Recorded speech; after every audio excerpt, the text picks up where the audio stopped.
बहराइच जिला मुख्यालय से लगभग 38 किलोमीटर दूर स्थित है महसी तहसील। इसी तहसील के अंतर्गत आता है महाराजगंज बाजार, जहां शारदीय नवरात्र के अवसर पर आयोजित दुर्गा पूजा की समाप्ति के बाद मां दुर्गा की मूर्ति के विसर्जन का अवसर था।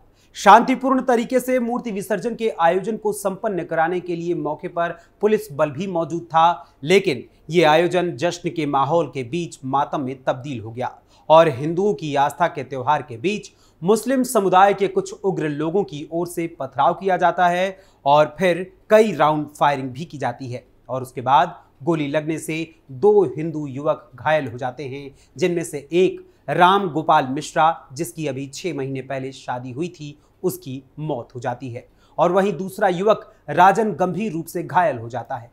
और फिर बनता है ऐसा सांप्रदायिक गहमा गहमी का माहौल कि इस बीच पुलिस को मोर्चा संभालने के लिए लाठी चार्ज तक करना पड़ता है।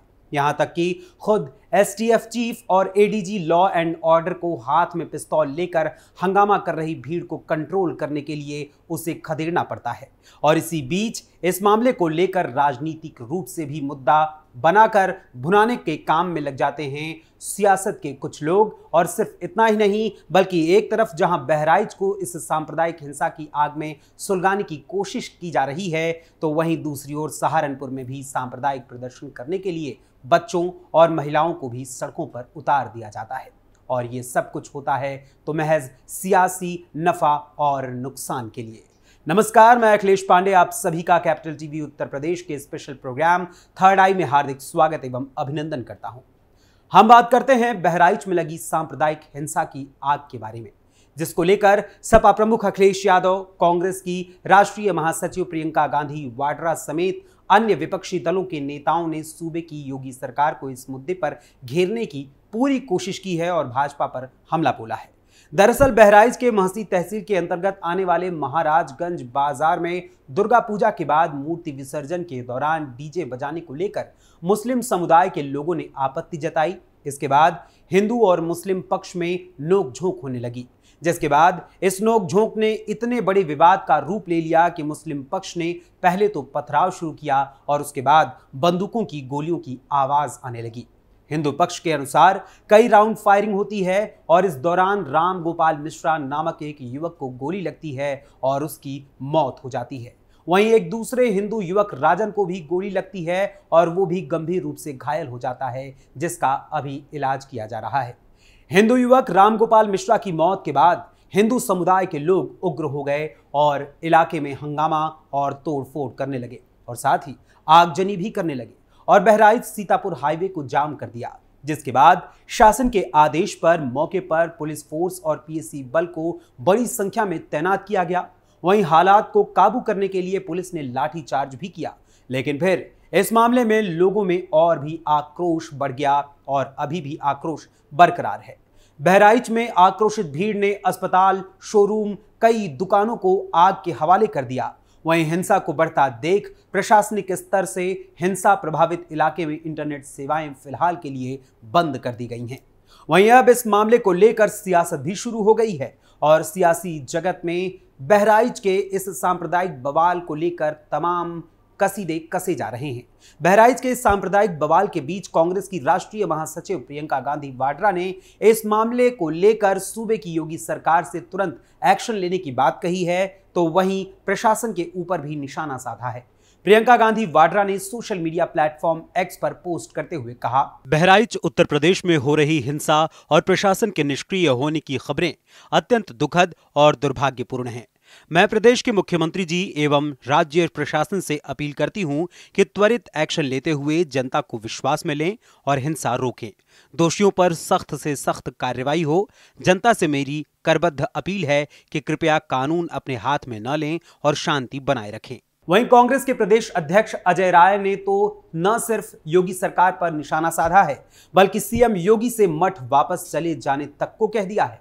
अजय राय ने कहा, पूरे प्रदेश में जंगल राज कायम है। बहराइच में गोली चली है, योगी के बस का नहीं रह गया है, उनको इस्तीफा देकर मठ चले जाना चाहिए। वहीं फैजाबाद लोकसभा सीट से सपा सांसद अवधेश प्रसाद ने भी इस मामले को लेकर बयान दिया है। अखिलेश यादव के चहेते सपा सांसद अवधेश प्रसाद ने कहा, ये बहुत ही दुखद है।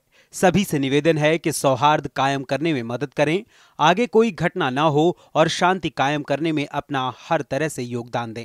ये घटना जांच का विषय है। मैं उम्मीद करता हूं कि मुख्यमंत्री जी इन हालातों को काबू करने में जल्द सफल होंगे, ऐसी मेरी कामना है। इस मामले को लेकर सपा नेता एसटी हसन ने भी इस पर अपनी प्रतिक्रिया दी है। समाजवादी पार्टी के नेता एसटी हसन ने कहा, किसी भी समुदाय को दूसरे समुदाय को भड़काना नहीं चाहिए, पत्थरबाजी नहीं करनी चाहिए, उन्हें कानून अपने हाथ में नहीं लेना चाहिए। सही तरीका यही है कि अपनी समस्या प्रशासन को बताएं, लेकिन लोग समुदायों को भड़काते हैं। नमाज के समय मस्जिदों के पास लाउड स्पीकर पर संगीत बजाते हैं। ज्यादातर जगहों पर जहां ऐसी झड़पें होती हैं वो हिंदू मुस्लिम हिंसा में बदल जाती हैं। इससे देश और समाज कमजोर होता है। कानून हाथ में लेने वालों के खिलाफ कार्रवाई होनी चाहिए। वहीं बहराइच में हुए सांप्रदायिक या सामुदायिक हिंसा मामले को लेकर भाजपा की ओर से भी प्रतिक्रिया देते हुए इसे राजनीतिक साजिश करार दिया गया है। भाजपा नेता शाहनवाज हुसैन ने बहराइच मामले पर होने वाली राजनीति के बीच कहा, यह दुखद है कि दुर्गा पूजा विसर्जन पर लगातार पथराव हो रहा है, लेकिन योगी आदित्यनाथ और प्रशासन इसे काबू करने में जुटी है। सपा और कांग्रेस तो हमेशा से ऐसी घटनाओं पर अपनी राजनीतिक रोटियां सेंकने में जुटे रहते हैं, लेकिन देश की जनता बहकने वाली नहीं है। वहीं डिप्टी सीएम केशव प्रसाद मौर्य ने भी सोशल मीडिया प्लेटफॉर्म एक्स के जरिए ट्वीट करते हुए अपनी बात इस पर रखी है। उन्होंने कहा, उत्तर प्रदेश की शांति और सौहार्द बिगाड़ने की कोई भी साजिश सफल नहीं होगी। दंगाइयों को संरक्षण देने वाले एक बार फिर सक्रिय हो रहे हैं, लेकिन हमें सतर्क और सजग रहना होगा। प्रदेश के उज्जवल भविष्य के साथ खिलवाड़ नहीं होने दिया जाएगा। वहीं सूबे के मुख्यमंत्री योगी आदित्यनाथ ने इस मामले को गंभीरता से लेते हुए दंगाइयों से निपटने के लिए पुलिस को सख्त आदेश दिए हैं और इसके लिए बैठक भी की है। दरअसल सीएम योगी ने भी सोशल मीडिया प्लेटफॉर्म एक्स पर एक पोस्ट कर दंगाइयों पर कार्रवाई करने और दोषियों को न बख्शने की चेतावनी दी है। सीएम योगी ने एक्स पर ट्वीट करते हुए लिखा, जनपद बहराइच के महसी में माहौल बिगाड़ने वालों को बख्शा नहीं जाएगा। सभी को सुरक्षा की गारंटी, लेकिन उपद्रवियों और जिनकी लापरवाही से घटना घटी है, ऐसे लोगों को चिन्हित कर कठोरतम कार्रवाई के निर्देश दिए हैं। प्रतिमा विसर्जन जारी रहेगा।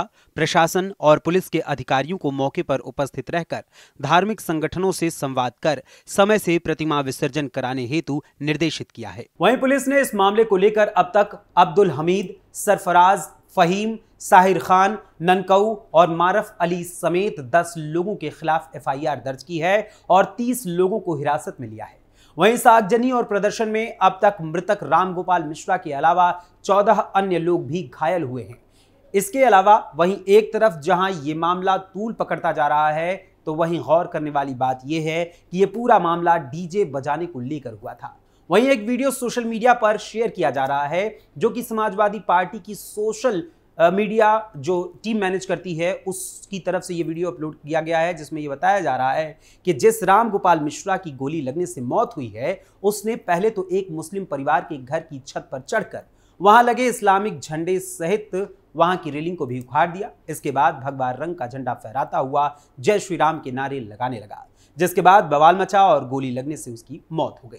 वहीं कुछ लोग इस वीडियो के साथ एक और वीडियो भी सोशल मीडिया पर साझा कर रहे हैं, जिसमें एक दूसरा युवक गणेश जी की तस्वीर लगे हुए एक बड़े से होर्डिंग बैनर पर चढ़कर इस्लामिक झंडा फहराता हुआ नजर आ रहा है। हालांकि कैपिटल टीवी उत्तर प्रदेश इन दोनों ही वीडियोस की पुष्टि नहीं करता है, लेकिन गौर करने वाली बात है कि जिस मामले को लेकर यह विवाद उठा है, क्या उसे शांति से सुलझाया नहीं जा सकता था, या फिर वास्तव में यह किसी की साजिश है जो इस पूरे प्रदेश की सुख, शांति और सौहार्द को मिटाना चाहता है। बहरहाल जो भी हो, लेकिन जिस युवक की मौत हुई है, क्या उसकी जिंदगी ये दंगाई किसी भी प्रकार से, किसी भी कीमत पर उसके परिवार को लौटा सकते हैं? इस हिंदू मुस्लिम विवाद के बीच, इस हिंसा के बीच किसी का हित नहीं होने वाला है, और अगर किसी का हित होगा तो वो बस इस नफरती आग को लगाने वाले उन सियासी लोगों को जो नफरत की आग में महज अपनी रोटियां सेंकने का काम करते हैं। बहराइच मामले को लेकर आप क्या सोचते हैं? आपकी क्या राय है? आपको क्या लगता है कि वाकई में ये किसी की साजिश है या फिर ये अकस्मात हुई घटना मात्र है? यूपी में पिछले कुछ दिनों से बढ़ते हिंदू मुस्लिम विवाद को लेकर आप क्या सोचते हैं? हमें अपने कमेंट्स के जरिए जरूर बताइएगा। फिलहाल अभी के लिए आज के थर्ड आई के इस एपिसोड में बस इतना ही। फिर मुलाकात होगी थर्ड आई के अगले अंक में किसी और खबर, किसी और मुद्दे के साथ। तब तक के लिए अनुमति दीजिए। जय हिंद, जय भारत।